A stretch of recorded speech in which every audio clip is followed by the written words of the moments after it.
السلام عليكم ورحمة الله وبركاته أصحاب غالية آد بان سلامة ملك صدوني دافيد كجوكتان ومركلة إيه مقال عصود مقعي وعبد الرحمن فاموس جنال كأنا قد داونيسانا فاموس فشيال فضل هديتها مركلة كبورسي أنا سبقتي سبسكرايب لايك شير نصر واتع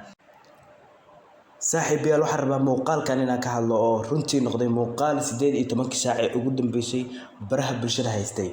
lamaane markii ay kulmeen farxad darteed ilinta cishan waayay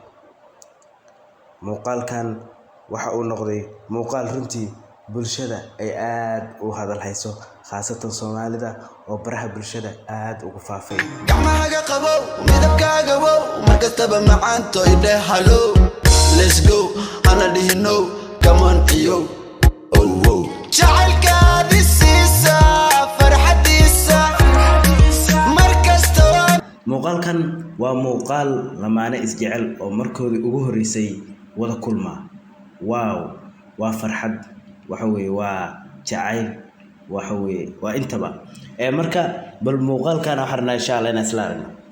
lamaane kasto isjecel isla markaana ka dhabeeya jacaylkooda iyo balamaha ay wada galaan ugu dambeyn waxay noqdaan kuwa ku guuleysta sidoo kale gurta miraha jacaylkooda markii ugu horeysay ayaa waxa kulmay Ali Baba iyo sidoo kale Anush xiriirkooda oo markii hore ka bilowday xagga ay internet ugu dambeyn waxa uu isku bedelay in laabta la iskaliyo oo farxad darteed la ooyo ama ilinta la cishan waayo waxbarashada ayaa kala hakisay labadan dhalinyarada ah ee aad ka isku jecel aragooda taas oo ku khasabtay in ay isku imaan balse Ali Baba oo jacaylka uu qabo Anush ka dhabeynaya ayaa ka soo kacay xagga iyo Soomaaliya waxa uu safar ku yimid gudaha wadanka Kenya khaasatan magaalada Nairobi oo ay joogtay Anush Mohas waxa uuna laabta si galgacayl iyo xushmad iyo wanaag ku jiro oo u galiyay gacalisiisa Anush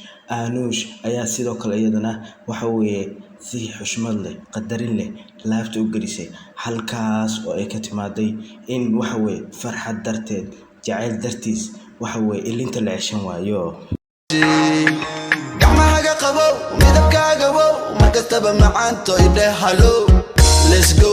ana dhihino come on yo oh oh jacaylka dhisiisa farxadiisa markasto aan xiisa jacaylka Anush iyo Ali Baba oo ka soo bilowday farxad iyo wanaag badan ugu dambeyn waxay noqdeen in ay ka dhabeeyaan hadaba Anush waxa ay aad u jecleed Ali Baba iyadoo muujin jiray in Ali Baba ay jeceshaa uusan jirin qof kale hadaba lamaane kasta oo isjecel waxaan rajaynaynaa inay nolosha guul ka gaaraan si miro dhalka jacaylkooda u gaaraan ما شاء الله فرحد وحوي هرمر ما شاء الله وحن لنا هاي قوليستا دت كستو اسجعل او هرمر يحمله انتبه مقالك حين تكونوا دون وحن لنا صاحبيال سداس ينبت قليو مقالك هدي اكو عصوبتها سبسكرايب نوصر سيو كلا ليك تاي لاو ديرقلين بنوت هاي كومنتين مع السندين فرحتي